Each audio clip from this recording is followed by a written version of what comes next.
bon retour de dîner, ça fait du bien, c'était bon? Oui, hein? Une fois que le jus de cerveau est comme lancé, prendre une heure et quart de dîner, ça se prend toujours bien. Et tantôt, un monsieur ici me dit, ils sont où tes symboles, tes chapeaux? Parce qu'on m'a vu avec un chapeau des expos, mais je les avais oubliés. Mais Gabrielle Simard est venue à la rescousse avec la conception de ces magnifiques chapeaux que vous pouvez voir sur ma tête et peut-être voir l'autre se promener sur la tête de Nadia. Moi, c'est le chapeau territoire. Il y a un pit-pit sur mon chapeau. Elle a plein de trucs de construction pour justement le concept de tout le monde co-construire ensemble. Donc, c'est des beaux chapeaux, fait que je suis bien contente de pouvoir le porter. Je ne partirai pas avec, mais je suis très heureuse. Je ne vais pas l'oublier sur ma tête. Ça ne devrait pas. On est reparti pour une autre partie de la journée. Puis là, c'est un gros chunk, là, parce que ce soir, en fin de journée, on a le 5 à 7. Wouhou! Wouhou! Confetti! Donc, ça va être un moment là, où on va pouvoir tout le monde discuter, prendre le pouls de jaser ce temps-là. Mais avant, on a encore du jus de bras puis du jus de cerveau à avoir. Puis on aime ça comme ça. Et d'ailleurs, juste vous dire, les ateliers, l'atelier gouvernance, pour ceux et celles qui sont en présence, c'est dans la salle multi et la salle musique. Ceux qui sont sur Gathertown, c'est à la Shop à bois. L'imaginaire des possibles, on déplace le tout. On était censé faire ça sur la mezzanine, mais les changements climatiques nous amènent une chose qui fait beau. 2 novembre, fait qu'on va le prendre. Ça, 2 novembre, on est rendu là. Hein? 3, ouais. Je pouvais bien oublier mes chapeaux. Donc, un 3 novembre qui fait 16 degrés, on va en profiter, on va aller faire ça à l'extérieur, devant la statue de Louis-Hippolyte Lafontaine, si je me rappelle bien. Si jamais vous ne savez pas c'est où puis que vous êtes perdu, bien, il y a Pierre-Élie qui ne sera pas très loin pour vous guider, vous montrer c'est où. Ma gang de chanceux, vous allez profiter du soleil. Ceux qui sont sur Gathertown, c'est à la place des festivals. Et pour le séminaire Ancrage financier, bien, vous n'avez même pas besoin de bouger. C'est ici à l'Atrium, même chose pour la plateforme sur Internet.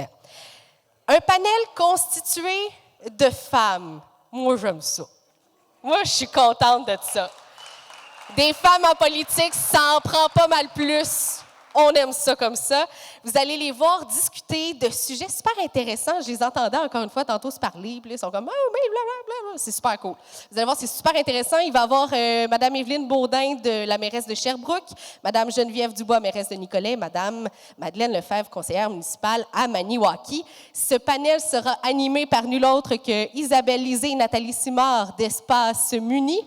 Et c'est avec ces charmantes et très brillantes femmes que je vous laisse. Je vous souhaite une belle journée parce qu'on ne se reparle pas. Nous, on va se recroiser au 5 à 7 ce soir. Merci tout le monde.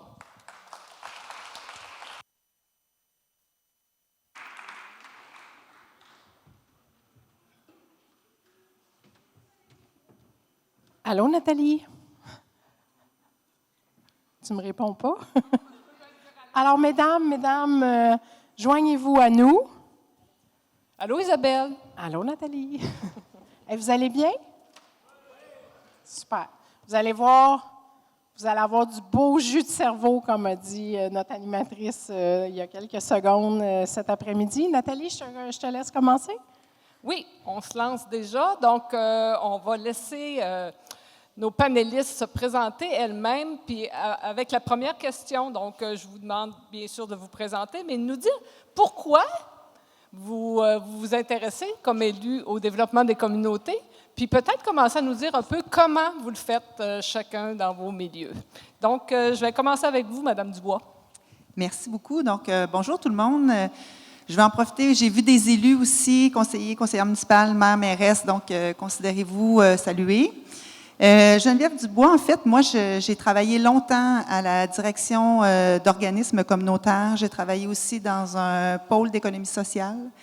J'ai été en politique provinciale comme attachée politique. Donc, c'est un peu tout ça qui m'amène à être mairesse aujourd'hui et qui fait de moi la mairesse que je suis, où le développement de la communauté, la participation citoyenne, l'implication citoyenne est la base de je vous dirais, de ce qui me motive à faire de la politique. C'est difficile de commencer. On ne sait pas trop où ce qu'on s'en va, mais... On se lance. Bon.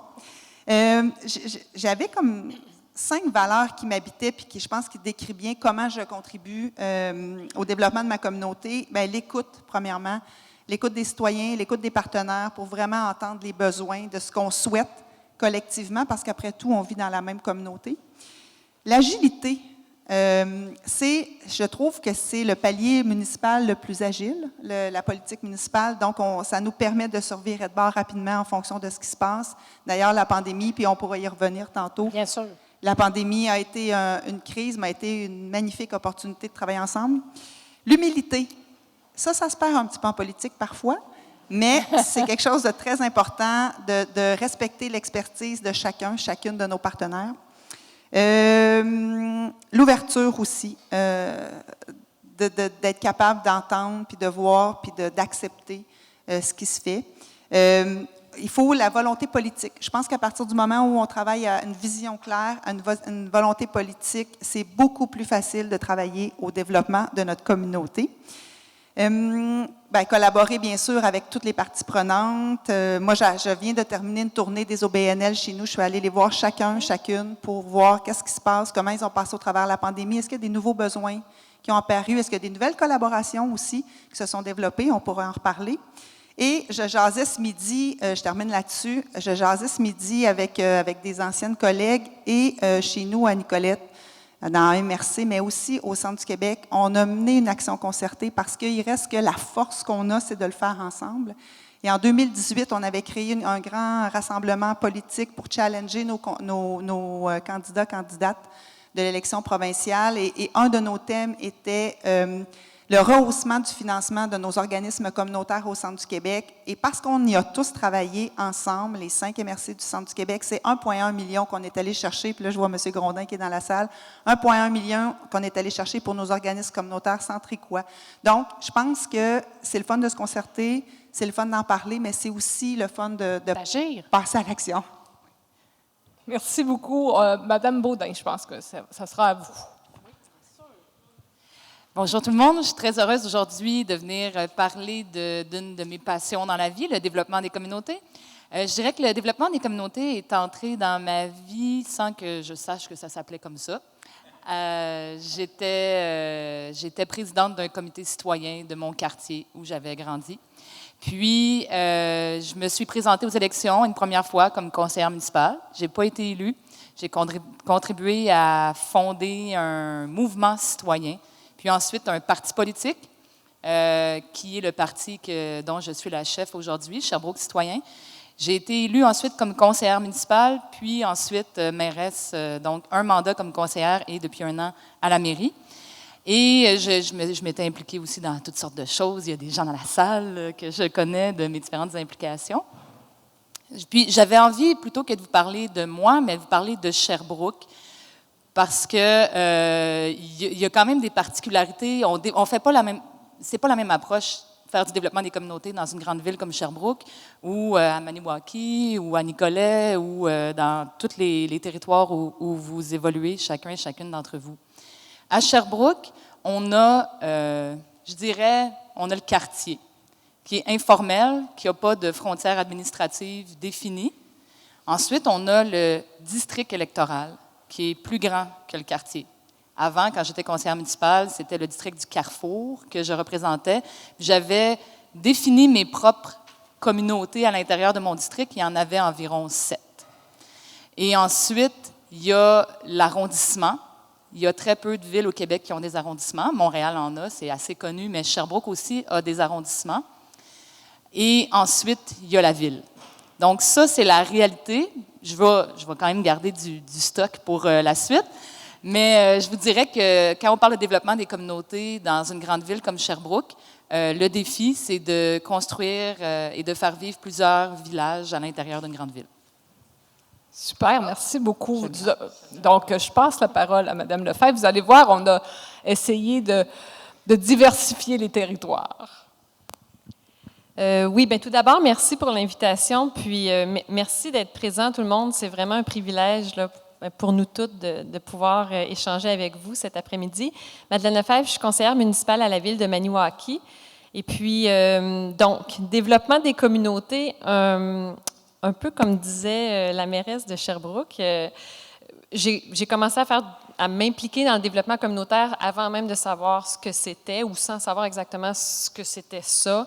Et c'est en fait ce que font la plupart des élus municipaux avant d'entrer en politique municipale. Et ce sont des gens souvent très impliqués dans leur milieu. Donc, coaching de soccer, club de course. J'ai fondé une école de musique et maison d'édition qui est encore active à Maniwaki. Et puis donc, mais c'est pas vraiment ça qui m'a amené vers la politique. Je vous dirais que c'est plus de la frustration. On dirait que des fois, quand les choses se passent pas comme on le voudrait sur notre territoire, il vient un moment, surtout quand on est habitué de s'impliquer, où on se dit hey, là, ça suffit, je me présente aux prochaines élections municipales. Donc, c'était un peu un coup de tête. C'était la perte de service dans nos milieux, sur mon territoire au niveau de la santé qui a fait en sorte que je me suis présentée, parce que là, c'est mon deuxième mandat, donc il y a déjà un mandat et demi.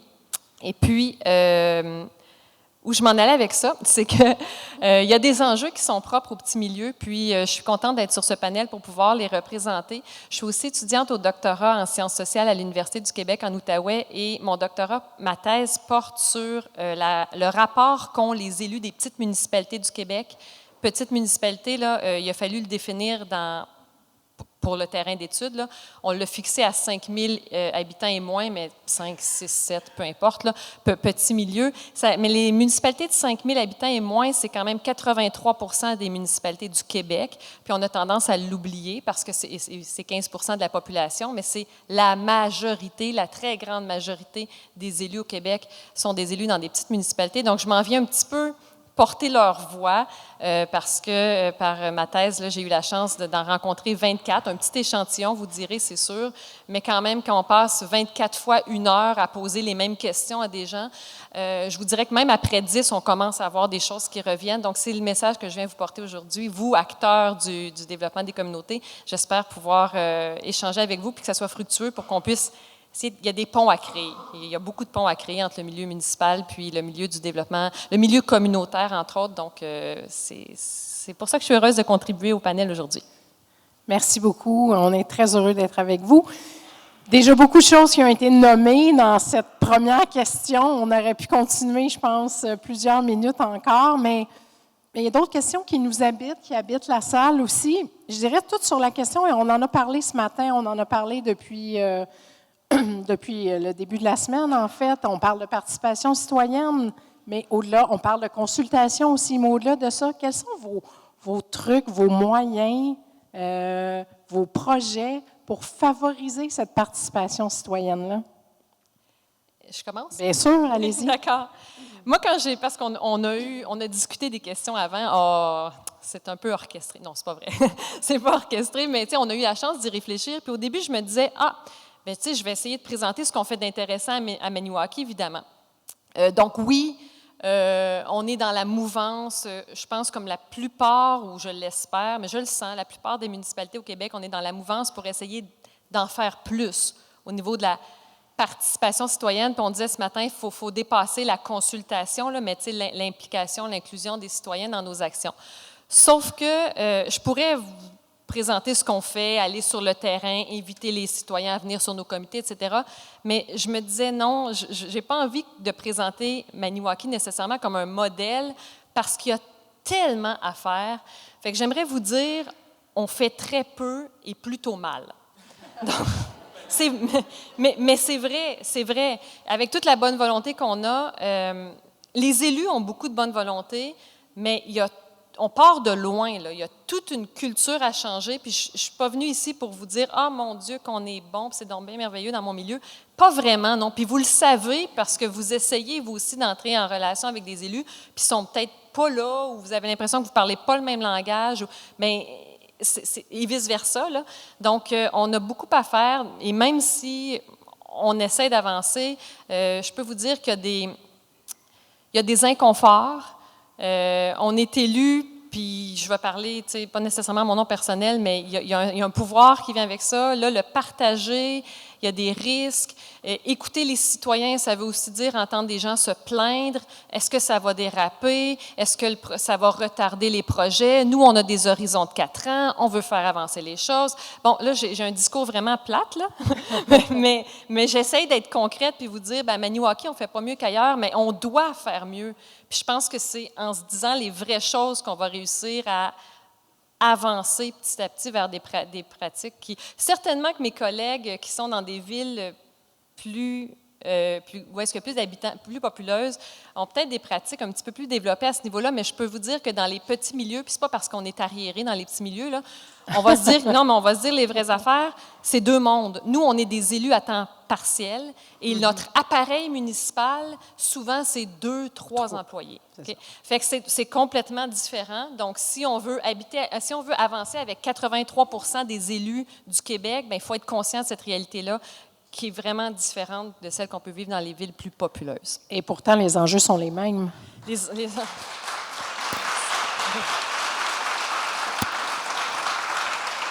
Madame Dubois, Madame Baudin, à une de vous? Bien, en fait, oui, Madeleine a raison. Moi, je suis une adepte des petits pas. Je pense qu'il faut en faire. Ils ne sont pas parfaits, mais on en fait de plus en plus. Nicolette, c'est une ville de 8500 citoyens et citoyennes, ville-centre d'une MRC. J'ai 15 autres municipalités autour de moi qui ont 400, 500, 600, 800 citoyens. Moi, je suis la préfète, donc c'est aussi, je suis une ville plus populeuse, une ville-centre, mais qui n'est pas non plus une grande ville, donc j'ai aussi des défis qui sont différents. Par contre, je trouve que chez nous, on pose des actions. C'est pas parfait, mais je suis quand même assez fière de ce qu'on fait. Et moi, je suis assez fan, oui, de la théorie des petits pas, mais aussi du principe de subsidiarité, donc de poser des gestes à notre échelle. C'est ce qui aide aussi les gens à s'impliquer parce qu'ils sentent concrètement qu'ils peuvent faire la différence. Puis ça, c'était ma question préférée parce que je vais avoir plein d'exemples où on inclut les citoyens puis qu'on partage le pouvoir. Puis à chaque fois que je parle des initiatives qu'on fait, j'ai tout le temps du monde qui me disent « Ouais, mais là, tu n'as pas peur de ce que le monde va décider. » C'est jamais bien loin de ce qu'on avait pensé de toute façon. Fait qu'il n'y a pas vraiment de risque là, à partager le pouvoir. Au contraire, il y a beaucoup d'avantages. Parce que quand les gens ils sont partie prenante, ils deviennent mes meilleurs ambassadeurs. Moi, je n'ai même plus besoin de parler. Là. J'ai plein d'ambassadeurs qui parlent de la ville, puis qui se promènent partout, puis qui développent le sentiment d'appartenance puis de fierté. Puis ça, c'est fort important. Puis il faut travailler là-dessus. Donc, chez nous, on a une culture d'innovation, de participation citoyenne. C'est important de ne pas le faire parce que c'est à la mode, mais de le faire parce qu'on considère réellement, pour vrai, que ce que les citoyens ont à amener est intéressant pour la ville et ce l'est. Je vous donne un exemple. Chez nous, on est communauté bleue. Il y a plein de municipalités qui sont communauté bleue. Chez nous, ce qu'on a fait, c'est qu'on a assis avec nous l'école de police. On a assis avec nous une école secondaire. On a assis avec nous une entreprise, puis c'est une communauté qui est devenue communauté bleue. Ce n'est pas juste la ville avec ses bâtiments. Donc, c'est vraiment comme ça qu'on travaille et je sais que partout, les gens font attention. On a un budget participatif citoyen chez nous depuis 2016 et les premiers projets sont nés en 2017. C'est 1% du budget municipal qu'on dédie à la population. Donc, chez nous, un budget annuel de 16 millions, c'est 160 000 qu'on confie avec des règles, bien sûr, mais de magnifiques projets. En ce moment, là, on vient de terminer la période de votation pour les projets. Et je vous le dis, j'ai rien eu en 6 ans qui n'avait pas de maudit bon sens. Je veux dire, c'est des projets qui servent la population et qui sont de type récréatif, qui sont artistiques, culturels. Donc, c'est vraiment enrichissant. On a plusieurs comités consultatifs chez nous en développement économique, en environnement. On est très proactif en environnement. J'ai un comité avec des citoyens extrêmement mobilisés et extrêmement intenses, et c'est très correct. On a aussi un comité consultatif en culture. Donc, tu sais, il y a vraiment chez nous plusieurs instances où les gens peuvent s'impliquer puis amener leur expertise, leur expérience, leurs idées. On a aussi une démarche intégrée avec tous les partenaires qui ont des chantiers de travail qui s'appellent le Noyau. Il y a 15 partenaires qui sont là, qu'on a vus à l'œuvre pendant la pandémie. Il y a des organismes qui se sont mis à travailler ensemble qui n'avaient jamais fait ça avant. Ils ont été fantastiques, des collaborations improbables, d'autres qui se sont solidarisés. Donc, c'est vraiment intéressant.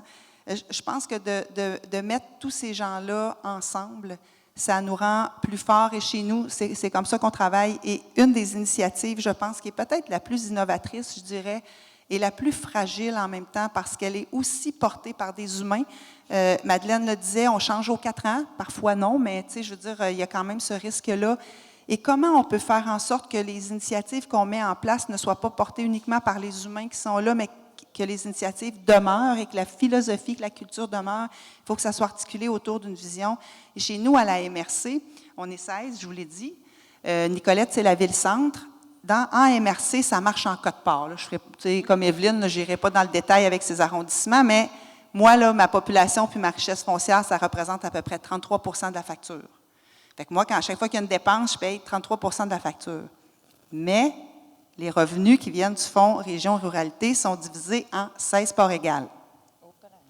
Mais ce que ça fait, c'est que moi, je trouve que là, on en fait du développement de communauté parce que la petite municipalité qui aurait 1000 $, bien là, elle a le même 20 000 que moi j'ai. Puis moi, si la petite municipalité d'à côté se développe, bien c'est aussi bon pour moi, tu sais. Mais c'est fragile. Je vous le dis, c'est fragile, mais ça reste que j'y crois. Puis je trouve que ça, c'est une façon de partager aussi la richesse, puis de s'assurer que tout le monde en profite, puis qu'il y a des beaux projets qui lèvent dans chacune de nos communautés. Bravo. Bravo. Madame Beau.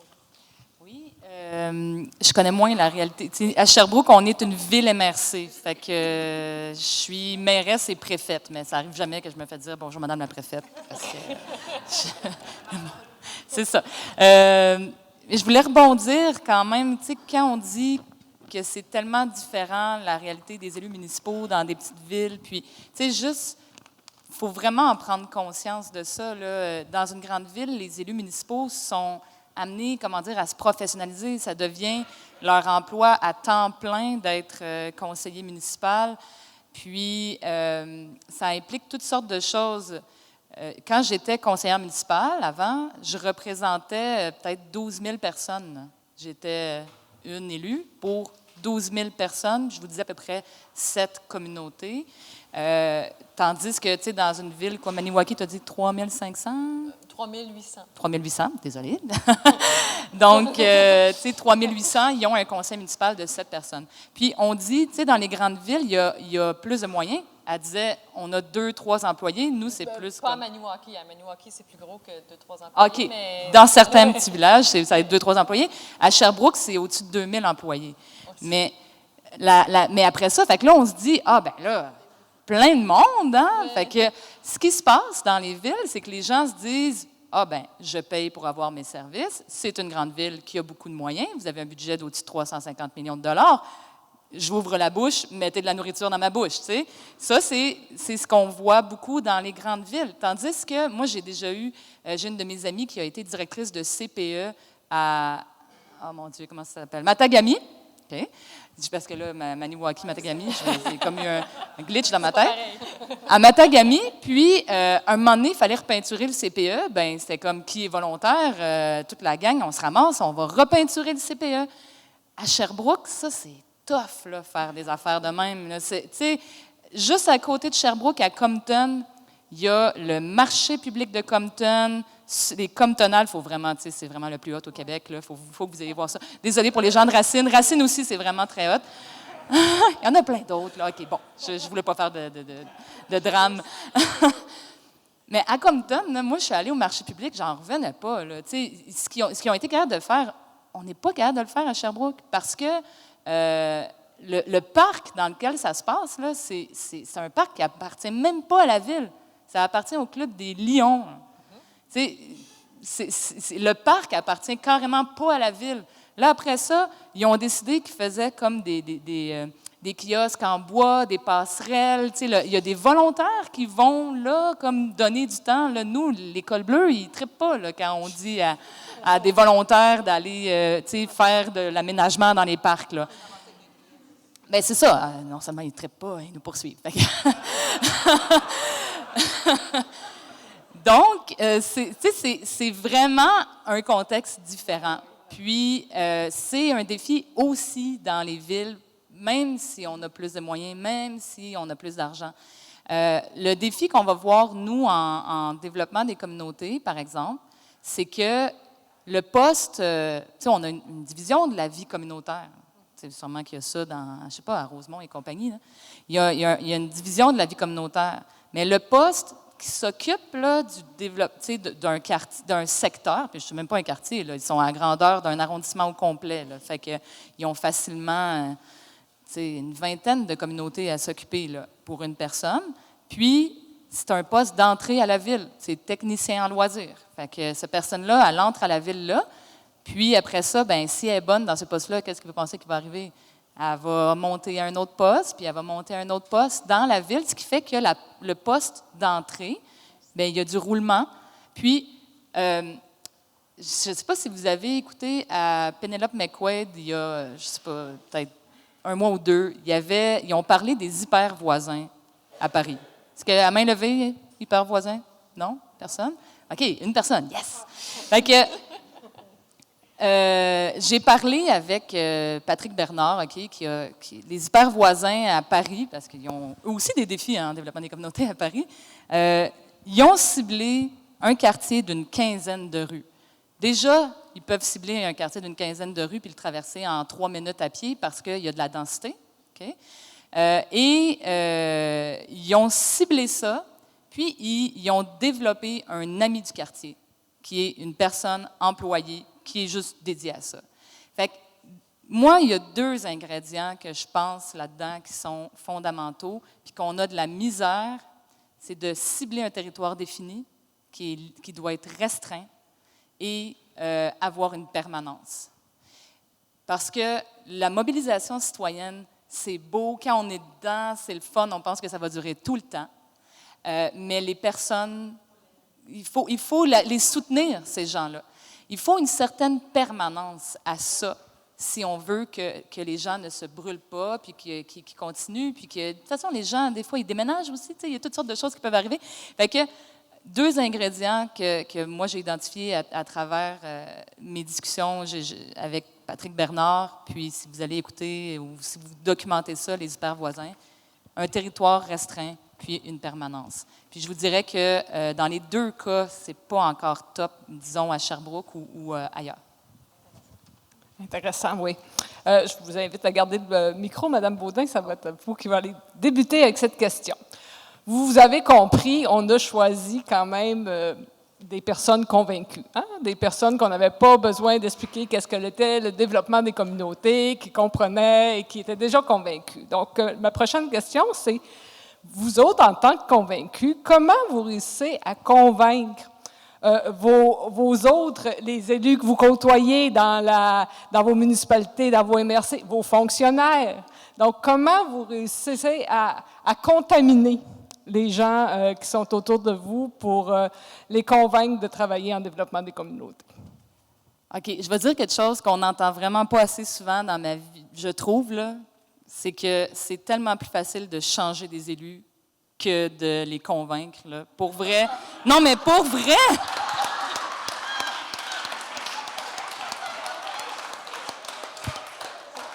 À un moment donné, il faut quand même dire les choses, là.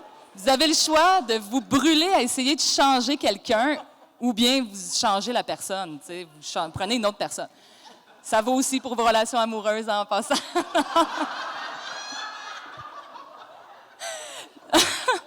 Donc, moi, ce que j'ai fait, c'est ça.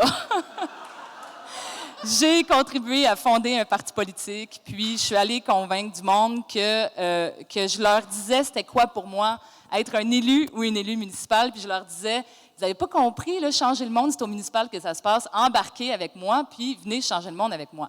Fait que c'est ce que j'ai fait. Je suis allée convaincre plein de femmes, il y a plein d'hommes aussi qui sont super intéressés par ça. Et on a eu quand même plusieurs personnes qui ont été élues, puis ça fait une méchante différence au conseil municipal. Okay? J'étais toute seule de mon parti dans le dernier mandat avec 14 personnes de l'autre côté, puis là, ben, on est 7 sur 15, fait que ça fait une méchante différence. Fait que moi, ce que j'ai dit, c'est que le rôle d'un élu, il se décline de différentes façons. Tu as le rôle de représenter ta population, tu as le rôle de légiférer, si on peut dire. Puis il y a un autre rôle qui vient pour les élus municipaux qui est un peu, je ne sais pas comment dire, il n'est pas nommé tant que ça, mais c'est un peu le rôle d'organisateur communautaire. Roméo Bouchard disait le principal comité citoyen d'un village, c'est son conseil municipal. Puis si ce n'est pas le cas, il y a un méchant problème. Le conseil municipal doit être là pour s'investir puis faire comme ce que fait un peu une table de quartier ou un comité citoyen. Ça fait partie de son travail.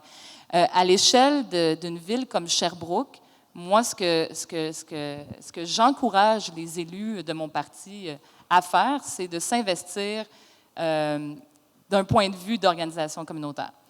Ça veut dire, OK, par exemple, vous avez un quartier où vous avez beaucoup de résistance. Là, à chaque fois que vous arrivez avec de quoi, les gens ne sont pas contents, ils ne veulent pas avoir le projet de logement social, ils ne veulent pas avoir la piste cyclable qui leur enlève leur stationnement sur la rue, etc., etc. Fait que soit vous restez dans cette dynamique-là, de eux qui ne sont pas contents, puis de vous qui, de l'autre bord, essayez de répondre à ça puis de vous défendre, ou soit que vous essayez de les occuper sur de quoi de positif puis de constructif, ces gens-là. Parce qu'à travers leur plainte, si on peut dire, ils expriment quand même une volonté de quelque chose. Ouais. Fait que, pourquoi est-ce que vous ne leur offrez pas de venir s'investir pour une petite fête de quartier? Puis pourquoi est-ce que vous ne leur demandez pas de s'organiser entre eux aussi? Vous êtes plusieurs à n'être pas contents, mettez-vous ensemble, là, puis dites-le moi avec une voix représentée, puis plus démocratique aussi. Fait que je pense que le rôle d'organisateur communautaire, c'est pas quelque chose qui est naturel pour tout le monde. C'est pas tout le monde qui s'investit en politique pour faire ça, mais pour moi, c'est quelque chose d'important à pousser.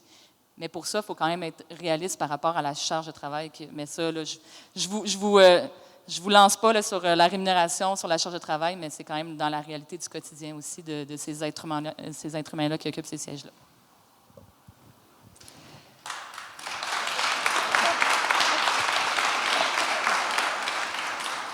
Je vais poursuivre avec la voix des petites municipalités. L'élu municipal, oui, effectivement, je suis super d'accord avec toi. Si il est trop difficile à convaincre, mieux vaut mettre l'énergie à essayer de le remplacer. Sauf que je veux quand même mentionner que la majorité, très grande majorité des élus municipaux, c'est des gens qui ont énormément de bonne volonté. Ils sont pas, c'est pas des gens. Puis vous les connaissez, vos élus, puis en général, ils sont sur le terrain avec vous, en tout cas, peut-être pas à la hauteur désirée, mais vous savez du moins c'est qui, puis pourquoi ils sont là, puis souvent c'est pour des très bonnes raisons. Sauf qu'il y a l'enjeu, le défi de la proximité qui vient jouer un peu dans nos pratiques, dans les petits milieux, puis c'est peut-être la même chose à Sherbrooke, je ne sais pas, je n'habite pas dans une grande ville, mais on a l'impression, puis moi c'est ce que j'entends beaucoup aussi quand je rencontre les élus, dans le cadre de ma thèse entre autres, c'est que les élus ont l'impression qu'ils connaissent les gens. Ben voyons, j'ai pas tant besoin de travailler de façon formelle avec mes concitoyens parce que je les connais, c'est mes voisins, c'est ma tante, c'est ça, c'est les gens tout près de moi. Je les côtoie depuis X nombre d'années, ou souvent, j'ai grandi ici, fait qu'on a grandi ensemble, on se connaît. Fait qu'il y a comme cette idée-là que les mécanismes formels, ça s'adresse à d'autres milieux. Nous, chez nous, on se connaît. Les gens viennent chez moi, m'interpellent dans la rue, à l'épicerie. S'ils ont des besoins, ils viennent. Fait que, c'est un peu. Ça, c'est dans ça qu'on est présentement. Les élus sont beaucoup là-dedans. Ils ont l'impression que les modalités participatives plus formelles, ça ne les concerne pas parce qu'ils connaissent leur milieu. Puis ils ont été élus pour ça, parce qu'ils représentent bien. Tu sais, c'est pas pour rien que j'ai été élu. Moi, je représente mon quartier, je représente mon milieu. Donc, moi, je vous dirais, pour nous aider à les convaincre que, consulter puis travailler avec tes concitoyens, c'est pas juste ta gang que tu connais, puis tes voisins, puis les gens que tu connais, ce qui est quand même ultra limité, on s'entend. Fait que pour les convaincre de ça, on a besoin de vous. Il faut que vous veniez au conseil municipal, qui est en fait effectivement le premier comité pour dire « Hey, c'est drôle, hein? Nous, on ne se connaît pas. Vous ne connaissez pas les gens avec qui je travaille. Vous ne connaissez pas les gens marginalisés ou les minorités ou peu importe qui. Vous ne nous connaissez pas tant que ça. Et voici ce qu'on a à vous dire. Fait que venez, on ne vous voit jamais ou pratiquement jamais, en tout cas chez nous, puis pas juste à Maniwaki, dans la MRC, chez moi au complet, on ne vous voit pratiquement jamais. Donc, venez. Et pour moi, il y a un éléphant quand même dans la pièce ici, là. Bon, vous n'êtes peut-être pas représentatif, mais la majorité des Québécois ne votent pas aux élections municipales. Donc, première des choses, si on veut convaincre nos élus d'être plus à l'écoute du développement communautaire, puis plus impliqués, puis d'embarquer dans le jeu de la participation, puis de la consultation, bien, pas consultation, la participation citoyenne, mais choisissons nos élus, comme disait la mairesse de Sherbrooke, choisissons-les, mais votez. Mais votez, d'accord? Donc, voilà.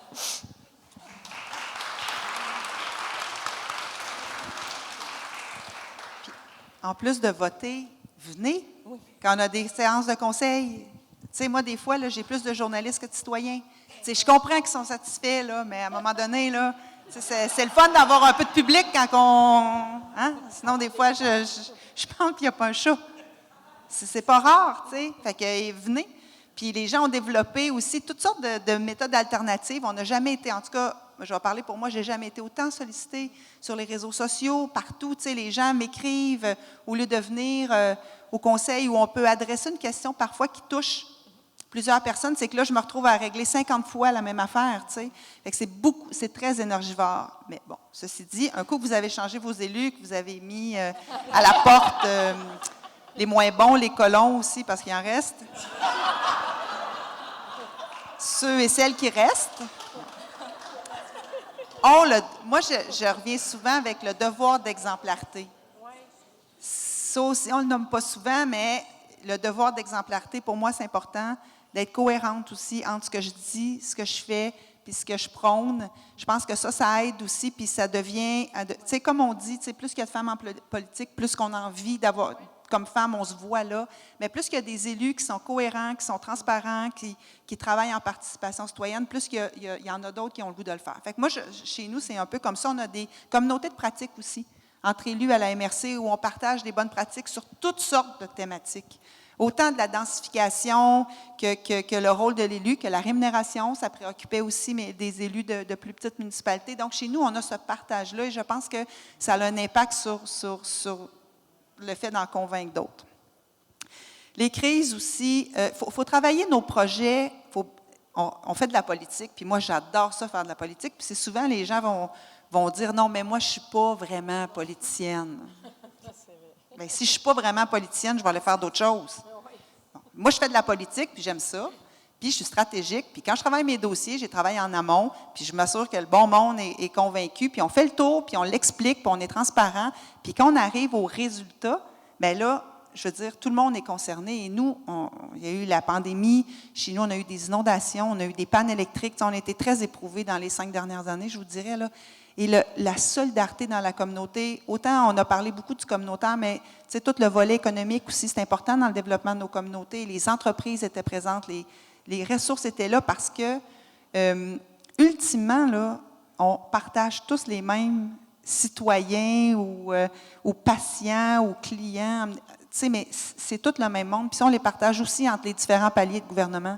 Donc, on travaille tous avec la même personne. Fait que c'est important de le faire ensemble. Puis moi, quand il y a des gens, quand j'ouvre mon hôtel de ville en centre d'hébergement, parce que ça fait 4 jours que ma clientèle du centre-ville n'a pas d'électricité, puis c'est une clientèle plus vulnérable, je suis contente en tabarouette que mon organisme en santé mentale soit là, parce qu'elle vienne m'aider à gérer ce monde-là qui sont un peu désorganisés, puis que ma ressource en aide alimentaire leur apporte de la soupe parce qu'ils les connaissent puis ils les rassurent. T'sais, moi, je fournis l'hôtel de ville, les matelas, puis tout ça, mais après ça, je suis contente qu'il y ait du monde parce que ce n'est pas mon expertise à moi. Fait qu'il faut ouvrir les portes, il faut démocratiser, il faut que ces gens-là soient là. Puis, on a un petit peu aussi, je pense qu'il y a une méconnaissance de part et d'autre de ce qu'on est puis de ce qu'on fait. Moi, j'entends encore beaucoup de préjugés par rapport aux élus qui ne veulent pas partager le pouvoir, qui sont obtus, qui ne comprennent rien, qui ne connaissent pas leur territoire, tout ça. J'entends aussi des élus parler du communautaire, que ce n'est pas tout le temps chic non plus. Fait que je pense que d'apprendre à mieux se connaître puis de se trouver des lieux de rencontre aussi, ça va aider à mieux développer puis à être ultimement aussi plus performant puis plus efficace. Je voudrais juste, oui.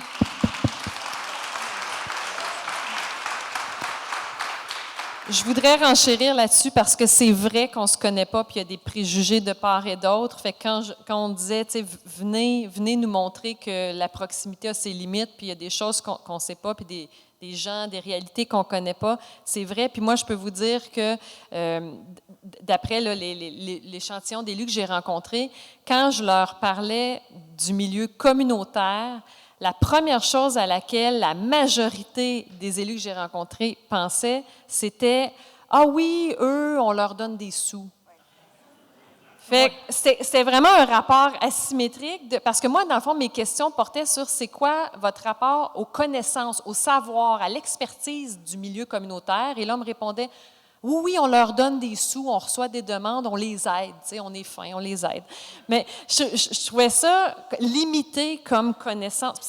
C'est ultra limité comme connaissance du milieu communautaire. C'est sûr qu'après, si on jase, on discute, oui, bon, ils connaissent plus que ça, là, mais le premier réflexe, c'est ça. Donc, je me dis, venez donc à nouveau, revenez, même si vous êtes déjà venus, revenez expliquer ce que vous faites, avec qui vous travaillez. Ça ne sera pas du temps perdu. Je vous le dis, il y a des élus qui ne vous connaissent pas tant que ça, puis à part vous signer un chèque de 100, 200, 2000 pièces, ils ne savent pas exactement ce que vous faites puis comment on pourrait travailler mieux ensemble. Ce n'est pas un manque de volonté, c'est souvent une méconnaissance. Donc, venez nous aider à vous aider. Oui, bien sûr, une petite anecdote. Tu sais, on parle de qu'on ne se voit pas. Ben, puis là, moi, je veux dire, je les vois à mon monde. Là, mais les gens ne viennent pas beaucoup aux séances publiques. Puis moi, j'ai un petit rituel. Là, on finit de travailler. Là, je suis aux toilettes. Je vais me mettre du gloss avant de commencer la séance publique, même s'il n'y a pas un chat. Mais maintenant, on est filmé, fait que je fais un petit effort. Mais quand je passe puis je vois, disons, 10-12 personnes dans la salle, quand on est tellement plus habitué que quand je reviens, je dis tout le temps à mon monde, y a-t-il quelque chose qui se passe puis je le sais pas? J'ai oublié quelque chose. Y a-t-il un soulèvement que je suis pas au courant? Parce qu'à 12, on est proche du soulèvement chez nous, là. Fait que je suis comme... Fait que, venez. C'est l'espace qu'on a pour discuter, pour répondre à vos questions, répondre à vos préoccupations. Puis si on ne peut pas le faire sur place, on le fait après, mais c'est une belle voie pour venir nous rencontrer. On peut être invité aussi, venez, mais nous aussi, on peut aller vous voir. Bien évidemment, on est ultra sollicités, là, comme tu mentionnais, mais de plus en plus, je pense que les élus essaient de sortir du conseil municipal puis aller à la rencontre, mais il y a des ponts à créer encore, puis il y a peut-être plus de méconnaissances que vous pensez. Clairement. Merci beaucoup, mesdames. Une dernière question, c'est pas terminé. Attendez, la question. Vous avez sûrement réfléchi avec les questions, les échanges qu'on a eus sur le sujet lorsque vous avez reçu l'invitation.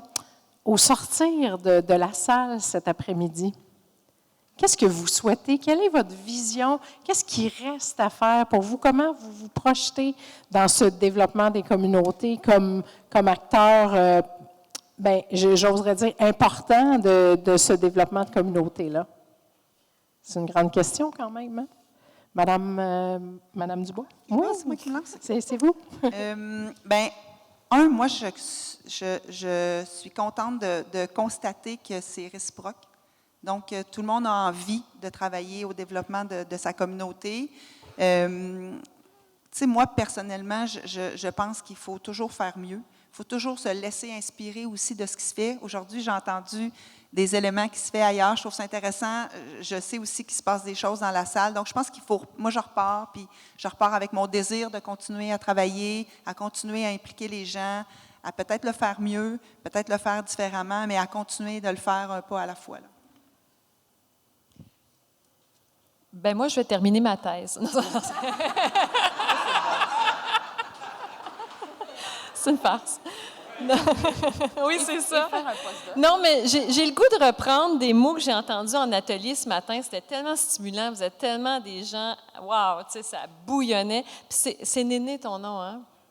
Néné, elle disait, « Hey, ça suffit, les discours, là. On peut-tu agir? » Me semble que c'est évident qu'on est rendu là. On a-tu vraiment encore besoin de se convaincre? Bon, oui, parce qu'il reste des...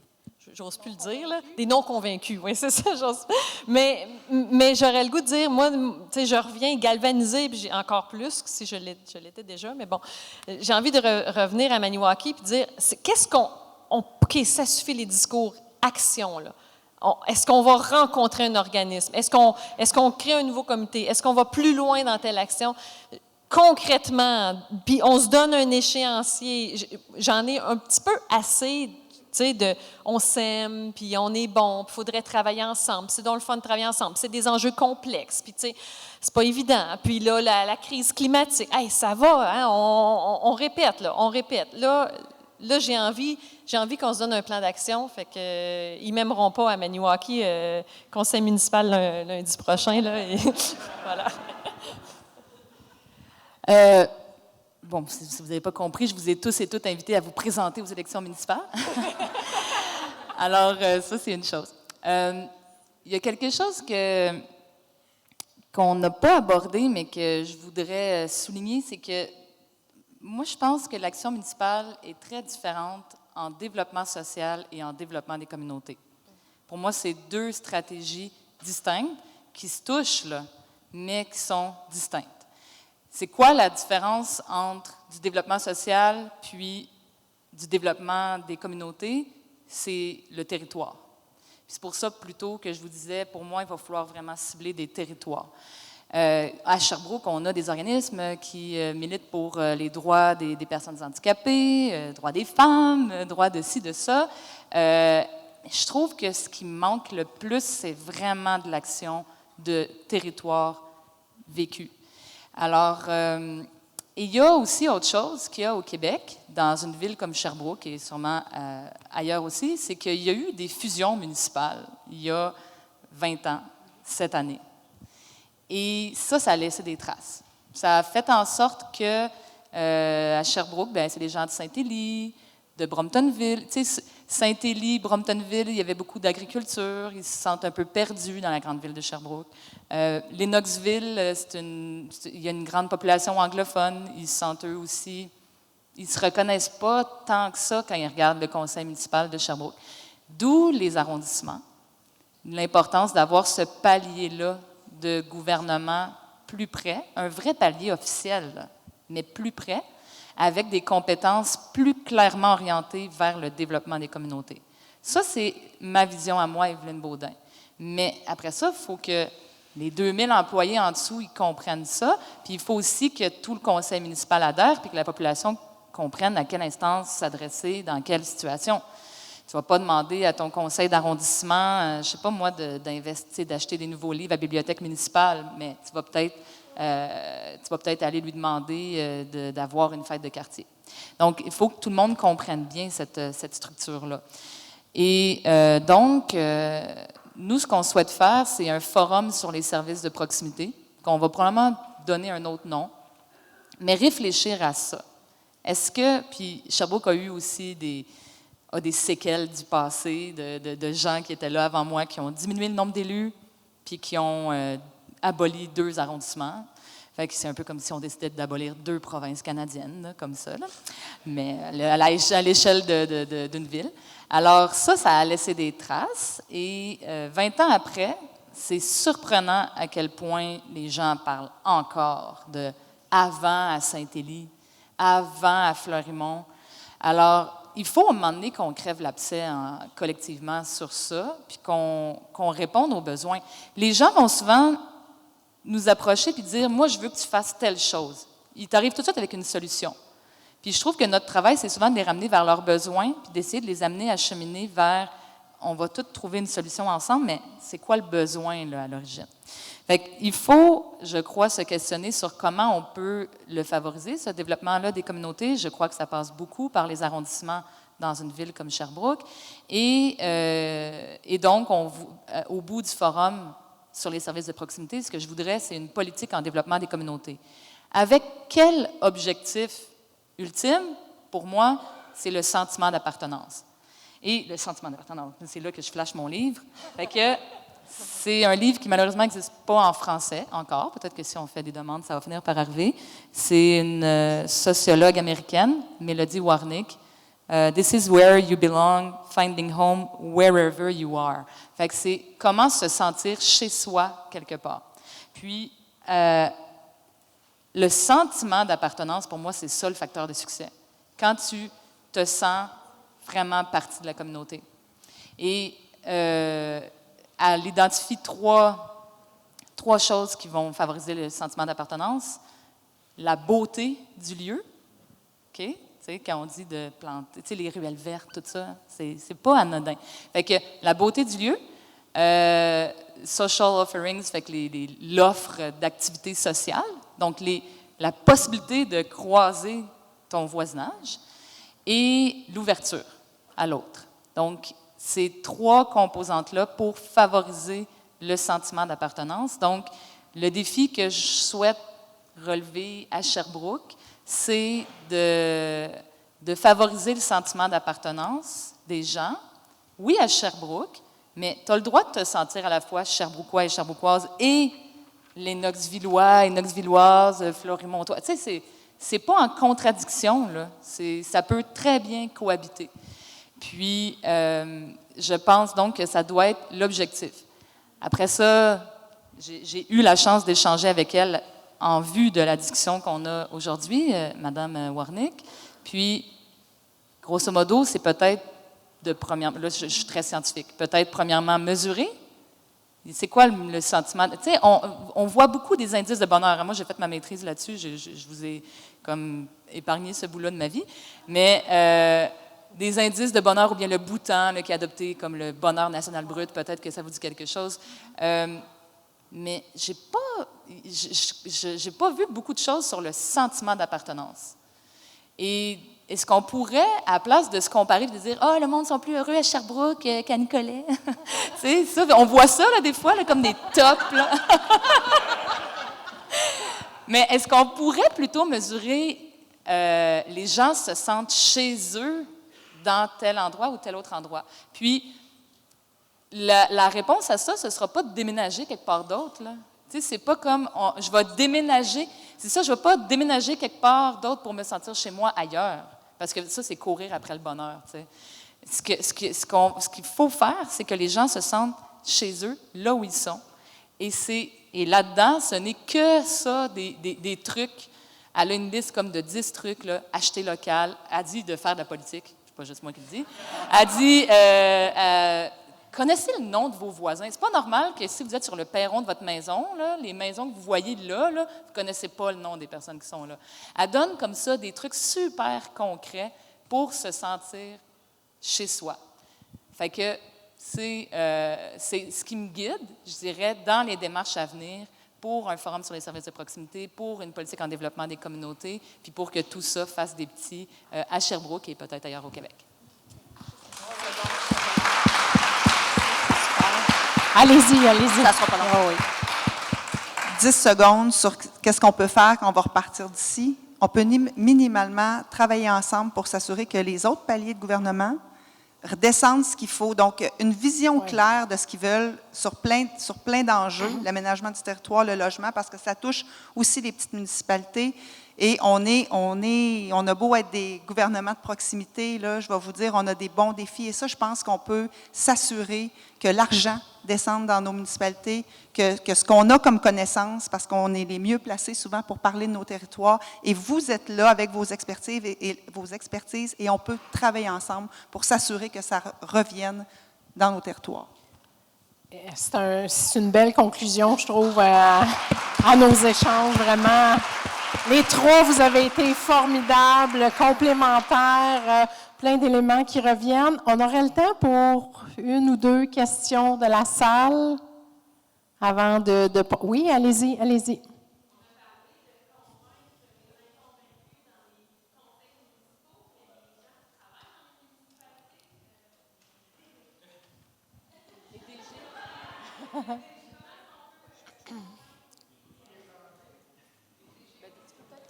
Je vais répéter la question. Donc, c'est comment convaincre la direction générale, mettons, les employés. D'accord. Est-ce que quelqu'un de vous trois se lance? Oui? Bien, Moi, pour ce que je connais, la direction générale, habituellement, et le maire ou la mairesse, c'est un team, là, c'est une équipe, positive ou négative, vous en jugerez selon votre milieu.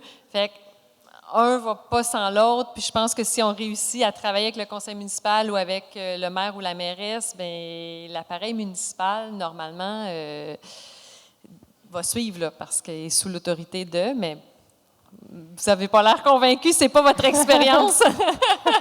Bien, moi, je ferais du pouce sur ce qu'Evelyne a dit. On peut changer nos élus, mais moi, j'ai changé mon DG. Oui, c'est ça, exactement.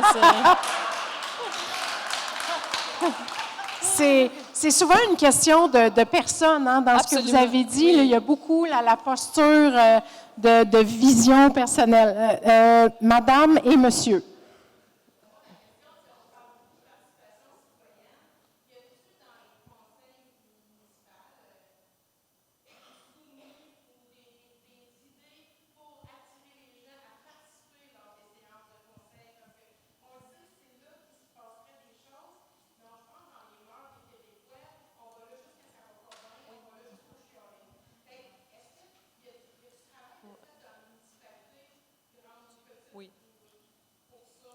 La participation aux séances de conseil municipal qu'on nous demande, oui.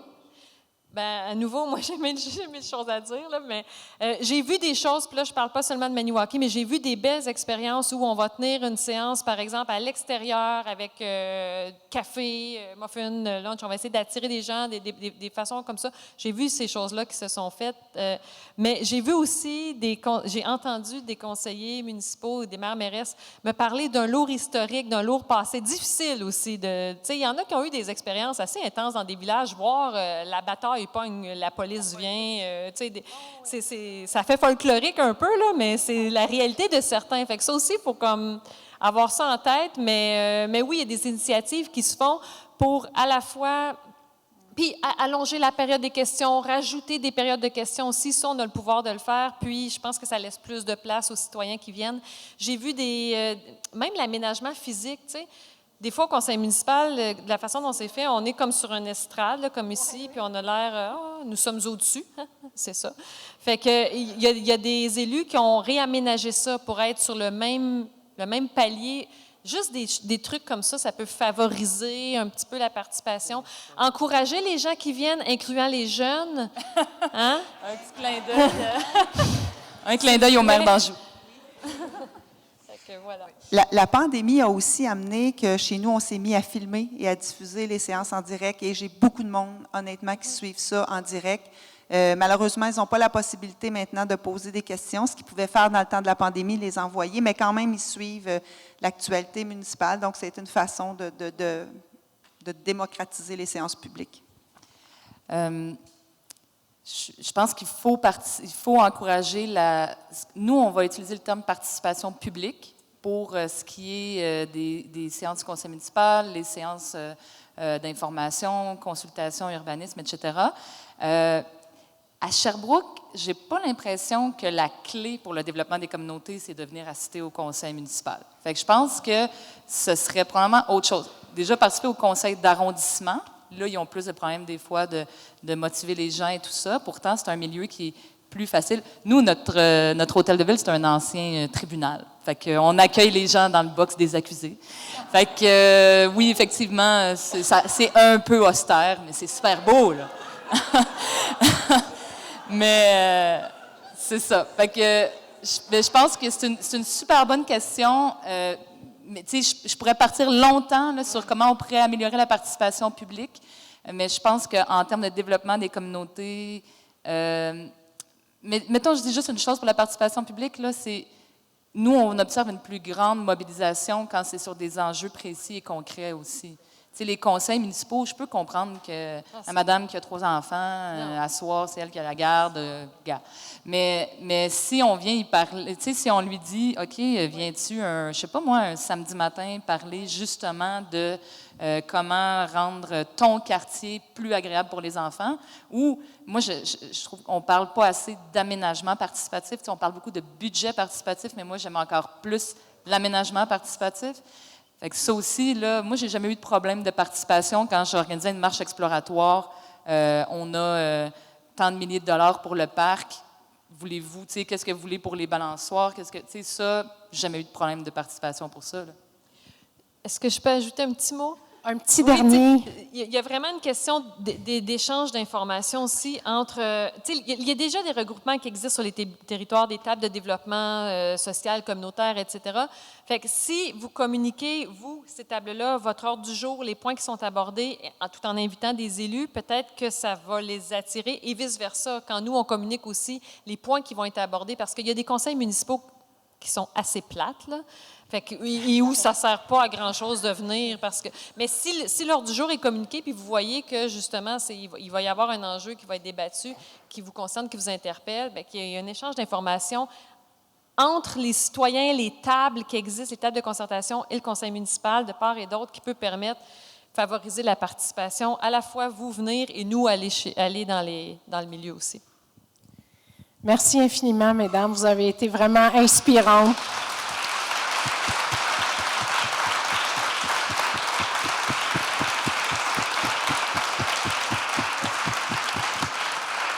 Je vous souhaite de continuer votre beau travail. Je pense que vous êtes des modèles vraiment inspirants, comme je viens de le dire, mais en même temps, vous pouvez aussi être des ambassadrices pour le Québec. Et voilà.